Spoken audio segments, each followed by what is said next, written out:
Ngati makore kuma 1960s baba wangu wakapinda basa pasama field farm, apinda basa pasama field farm ndokusenza ipapo ndochinzi nemurungu ndaakukuendesa kunokugarisa kumacheto kwepurazi rangu kuti uwe uzoita ruzhowa rwokuti mombe dzisapinde kubva kuruzevha dzichauzozama kuzvigerana neweti yavo. Ndokugara ipapo varungu vakachinjana varungu vakauya ipapo iwo wangori kazinota kuti wakaita mundo wakabva watenga makondoriji netrakta yemurungu nahasi makondoriji acho ari kuoneka aripo. Zvakadaro saizvozvo takagara hondo yauya varungu vakangotanawo pachingobva uchingoenda wabva kudaro so tichingori maminda iyoyo vakazoya nyaya yekipi hondo yakurisa vanhu vato vakaenda kukipi 16 vaenda kukipi 16 ndokugara mosvika hondo yapera vakabuda pachinogara pawanga vachigara iwe vana baba vakangosimuka ndokuenda kunogara pawanga vachigara ipapo dzurutwe abva kukipi hana unogara paanga achinogara pa akana kugara macheto vemunda wedu iye munda wake uri pamhiri kumadokera wedu kumabvazuva tinoganurwa nerwizi karukuva kanonzi mutukwanani. Tagara saizvozvo takagara zoti vabereki vedu vanomboita kana mhosva pachavo vega anombonetsana. Ini ndinoda katoti muma1980 ndikati baba magarisira maita nemunhu uyu mangwana muchafa kai mafa imimi tichazori dambudziko pakugarisana kazi wanga utoripo ima 7 days kuti mai vangu aibika 7 days kazi ini havashotombonesana baba dziva kunze kwenyimi wana pamwe ndingazvakutarisa kati zvakanaka asi dai kuzobata mashoko ako ndinotiikoma tobva tagara ndaenda mabasa tadzoka right tinoenda mabasa wakudaro 1995 kwakauya roads neministry of national roads yakauya mai wangu wasara baba wangu wafa kazi wakomana kunoku ndikati tikati mai kana ministry yatoya chida kugadzira road apachakunobovharidza nokuti roads yapa yamunyika yamunyika yeshuwa muda wedu wakachekwa nepakati ati makondi wachibva kunobuda anooneka kuti apo muda wedu apo right tine kanzira kechibhoi kataibva baba wakamudzupa taifanira kanzira kechibhoi tichaenda kugadheni kwatainochera kuti nemvura ikoko wana wakomana wasara vabereki vako wafu vabereki vavo wafu vabvambanga kuvaka toilet kukanzira kechibhoi kaya kaya vakatoereka chibhoi kaya kechibhoi kaya kaya kwakuvhara nzira iyi kwasvikaro mabhanana autedza nzira yese kudzika mabhanana anokura maini nongoti akatenda zvino zvacho apo mabhanana kuti ari kurwarawo zva zvakasa zvimeni nongo iri mamapotatos mumunda medu mabhanana akura asa kukura vanashizire bhanana rangu rapika munda ravhara nzira ndokubva kwachiwa shizha rebhanana riyere yuwi nemunini wabvuzi wakatukana zveshuwa kutukana kwakutukana kuya kuya sikazi ano nyaya yanga yaenda kunogadziswa kwasabhuku yasvika kwasabhuku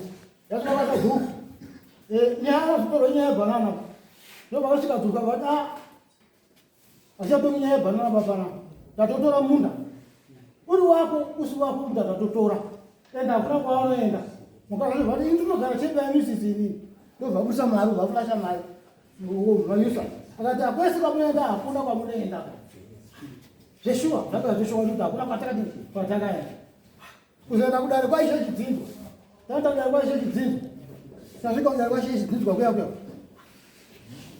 zviro zvouyanga saitongwari pakangoenda munin'ina nyaya yekutongwara zvifoni wapafoni kazi handichangamire chaiyo ndiye anogadza ishe chidzinzwa ndiye unofunga ishe chidzinzwa isaka zvatinoziva besa munda hausimboneni unaa zvinotakombwa haupi munda chiudaiwe munda wema60 ndakura ndachembera ndashawazukuru munda waziva munda kwari kwemakoresa yangamboni yakareza zvisho takafamba nekudati tafamba kudaro takasvika kwamambo waitonga tasvika kwamambo tariprezenta nyaya yedu kazi nyaya yedu yakatongwa kuti ngatikaishe chidzinzwa kazi ishe dzinzwa aunara ari kuziva ine samba yacho iyi vandoziva ndiishe mutetwa asi nyaya kwanisogona kuitoka iwewe na turikuita ukama wangu yakutusira tuengaenda kwamutasa kwamejastiri asvika kwamejastiri apa ndoti padii itasungwa pega ronga yakatobonekaniswa natipautipana tasungwa kando taenda mezimezizalini andikori kutonga nyanya kwamutetwa kwamuteka kwaishe ndakasvika ndikatoka zvamukapfandi ndikutoshamswangino mutipene imbeu tinotaura vasununguka ipo mendatinokazvamwe takatebwe kuti kumanzira ishe chidzidzwa uya nyaka akagara papane weushe nekwamutetwa ati ishe mtinoka vagarapa wilibert ndiko akagarapa sabhuku wamunya kuti mwanga akagarapa sekitari wamaishe maneso ndiangagarapa handina kutongwa ndakatochungurudzwa kwese kwanaitongwa handa kupiwa kana matsamba kuti atongwa kwaishe kusvika dzakazoimidedza diye yakauya nedare rake rese aya dare rake maseptemba no ndobva nyaya yemutu ati yanetsa iye ndokubva development committee yake yese anisamba yakaburitsa iri pana pamusoro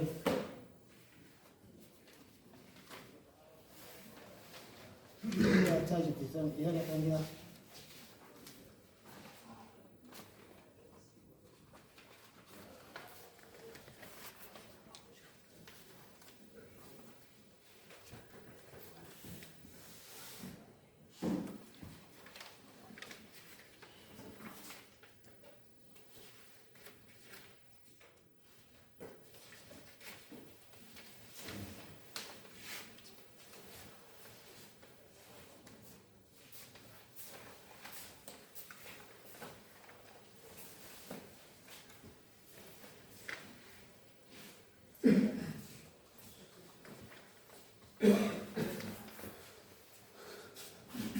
barabar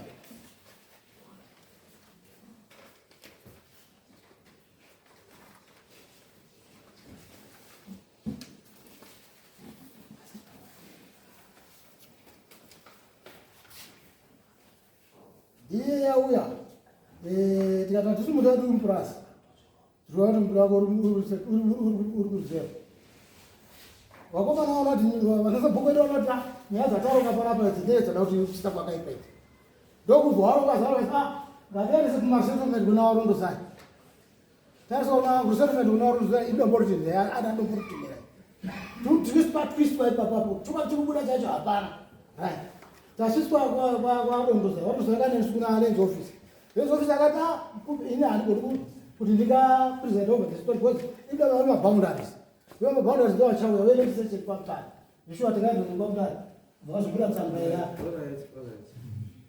tikatopedza kuona nyaya yenyu maniro yakaita ndekuti nyaya yakaenda kudarika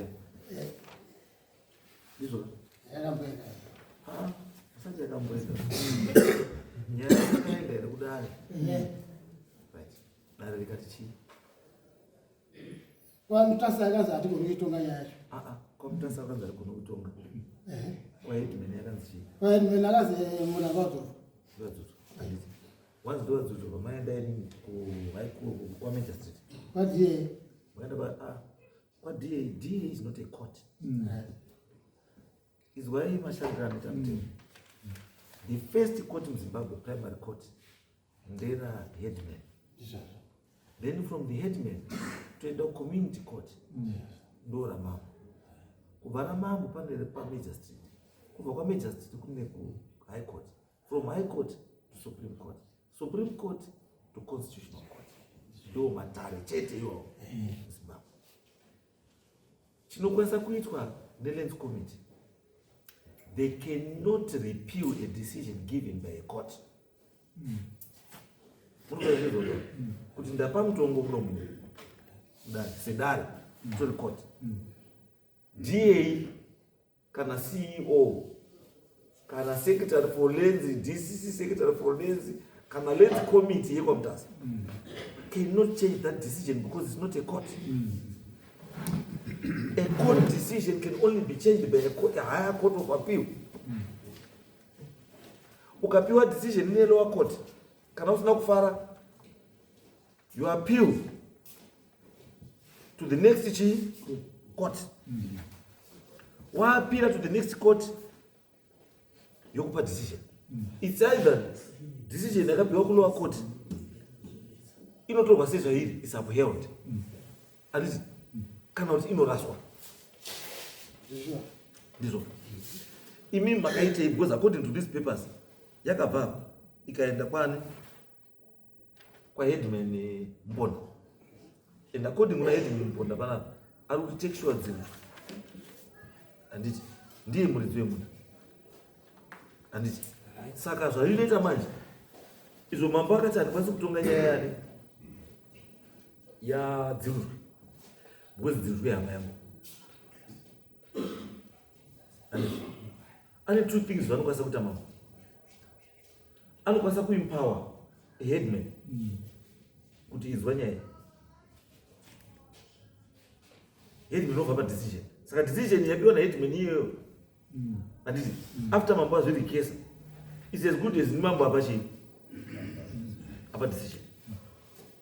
Anditi kana musina kufara na iyo decision manje, makunowapira kupi manje kwa major state uku. Kana kwa major state musina kufara futi makuenda kupi high court. High court musina kufara moenda kupi Supreme Court. Andrew, I know, because I'm just looking at the papers. My papers are run out.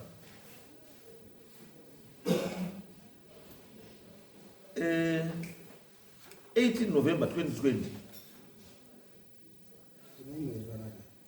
Your day, Mwezuki.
Ini communal area.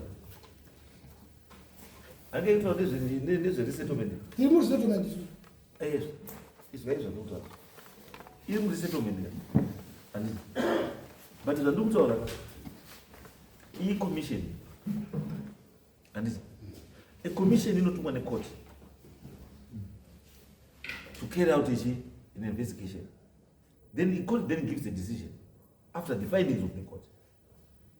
After the findings of the commission. And commission yaenda isandura commission. And you've happened more and you've actually got to other.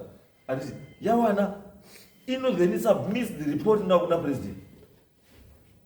President owner then makes a decision based on the findings of the commission. But pazvakasiyana manje ichi chamuti paichi, it was merely commission yakaitwa kuongorora maboundaries not only enyaya yenyu iyi ikuitwa nezvechida zembe ne inonzi Rukweza village Summerfield nechi itori commission itori basa rayo maboundaries to establish maboundaries ali pamamba kumpesi papa not specifically for your case kuti yabva kukoti case yenyu azienda imo nepakati this itori zviri kutavari kuita hazvine any court, but I am talking of a court process. Kuti inyaya yakabva kuna isho ishe akati munhu ndewadzirwa handizvo mabva ipapo maenda kwa major street handizvo ndizvo nyaya yakadai izvozvo aiwa ndikuda indikubvunza mapepers andikona pa iyo vaenda kwa major street handizvo ndizvo here doti munopindura major street akakupa decision ba akati nyaya inotongwa nemadzishe emakambo ndipe ndiniko ataupa mapepa kaizvo aiwa hakuna major street api judgment izvai baba makaenda nyanga ipanga peace order yekuti kuti mupinde mumunda ndio nyaya takanyafambira apa zhinji apo yanga isibone kuti munda wamije takapajise munda hauna pati mukazi chii kazi ndai kwa mangu aishe isho daka muri akazinge pamba pake kazi pamba bani pake iye not munda yakapuwa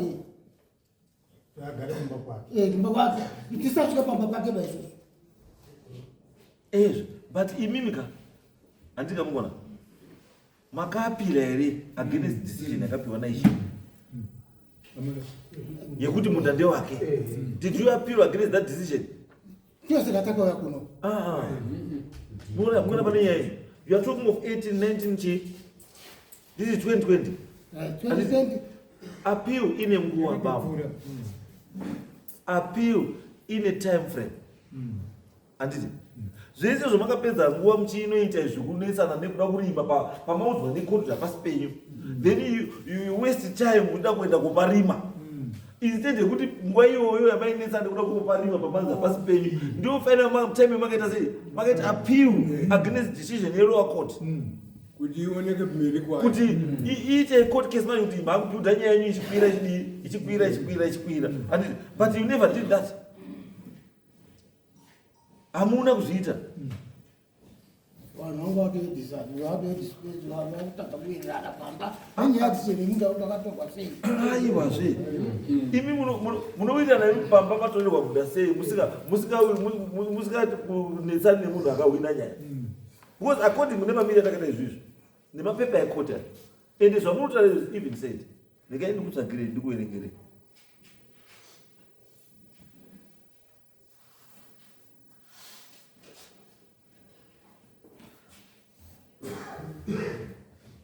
in any case it is the respondents who were confirmed in the headman's judgment as the owner of the land in dispute, and that judgment has not been challenged in any court. As such, the judgment is still extant. The respondents 1, 2, 3 have got a clear right over the property which right emanates from the headman's judgment. The applicant never complied with the judgment, or did he ever challenge it? The balance of convenience actually favors the granting of an interdict in favor of the first respondent, since she has got a judgment from the headman reinforcing her ownership of that land. She therefore has a clear right over that land, as she has got a judgment in her favor. Since the first respondent has got a judgment in her favor from the headman, she has got no other remedy to assert a right than to have this interdict. The counterclaim by the first respondent finds favor with this court.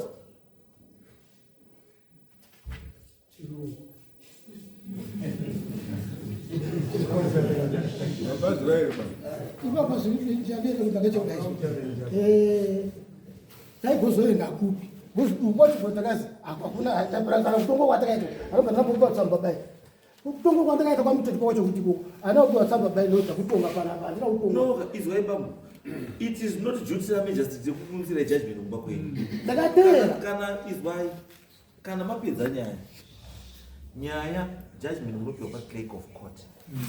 Ndokwa munoenda modhindirwa mobvatopiwa chi judgment yenyu. Kana musina judgment vane right kuvhunza majesty asatapiwa chi uyu mukomana asi kundipa chi judgment yako. Then mopiwa chi mopiwa judgment. Adi chief Mutasa wakakutaurira zviri clear kuti dzirutwe ihama I cannot preside over this case. Andizvo. Saka since I cannot preside over this case, ndakupani muponda do this andika muponda ndokubva aita andika ndobva apa judgment. Muponda apa judgment, you never challenge the judgment. But in other words, makazoenda seeking for interdict, which is wrong now. Because chamaifana kuita instead of seeking interdict, anditi maifana nga muri kusika chi muri kuappeal against chi decision given. And by then maifana nga makaenda kupi? Maifana nga makaenda kwa magistrate. Tasika kwa magistrate, basha taiko na utsana kwa kuti tanga tikanotsana ngoma ma papers. Achi, Waza mna papers. Ma papers atafana kuti ati zoti ma papers api. Nola kuti isu from the face kuti nyato. Nya magistrate akatoposka pa kuti samba uri sekuti chidzidzwa asi ishe akagadzwa here. Yaka Samba unapanga pepa di mambo. Dia hata watu mawisha hapo katika bongo. Atitonga muda wa kuenda. Chidzidzwa ndiani? Chidzidzwa ruzisha. Anga ile chibuku icho pakazo wana mambo kuti chidzidzwa asisha pero pakatangira nyaya yetu ipo pa. Tatongwa na ishe chidzidzwa. Sekretari wangu anga ishe sabuku tata buku kwa hivyo. Asina kwa pana. Aiwa, because according to this LC focus, root out in the primary court of Mponda. And the member of the court presiding officer esimtetwa. Saka mdzinzi wa muda ndio. Bachi pepa takani wana mambo choti. Ipepa ili ndio nakwenda kwa majesty hii. Ndio ni judgment hii. LC4. Ile atembo lipo wabwera mimi. Aiwa. Muzi guys ndio kubaseba.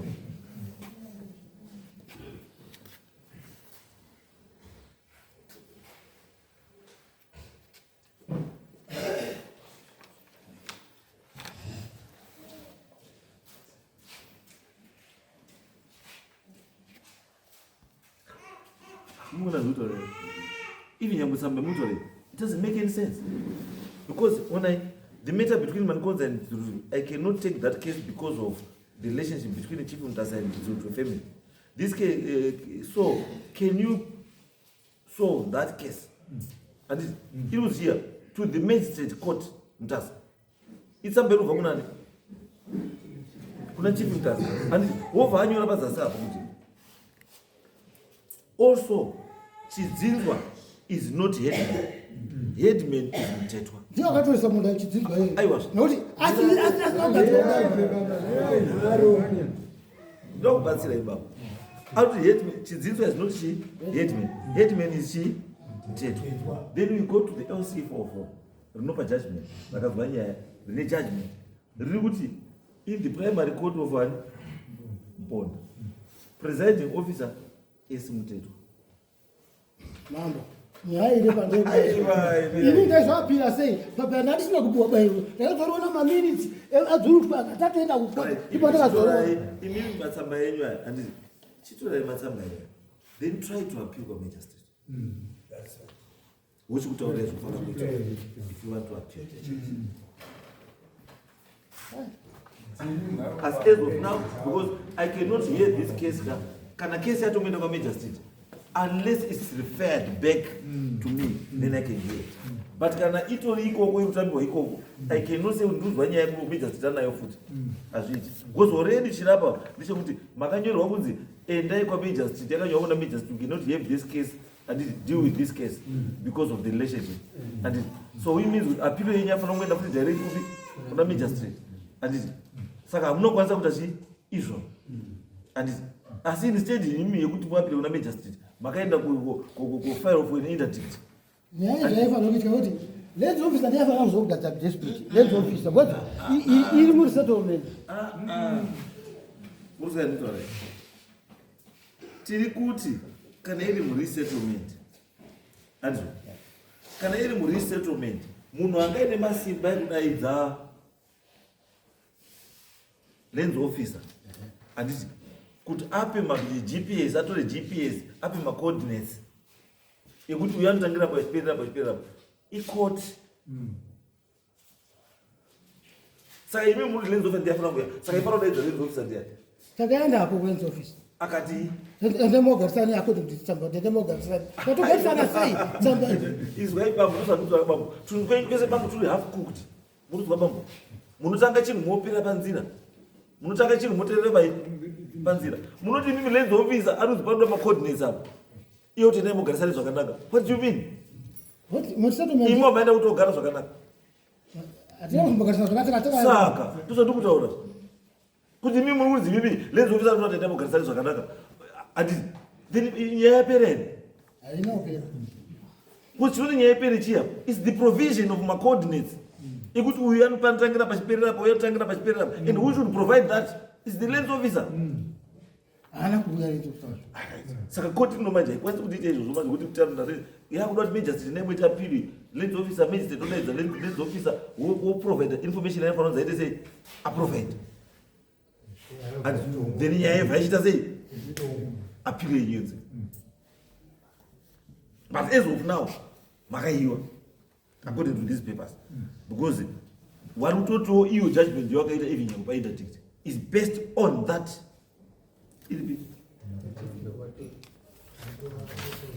Judgment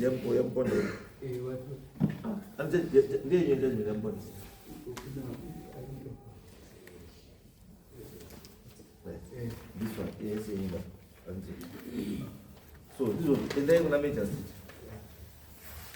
because according to my papers that land in there zero, and the land in there zero, you never appealed against that decision. So as almost not appeal against that decision, it means the decision given is still binding. Right, and then next.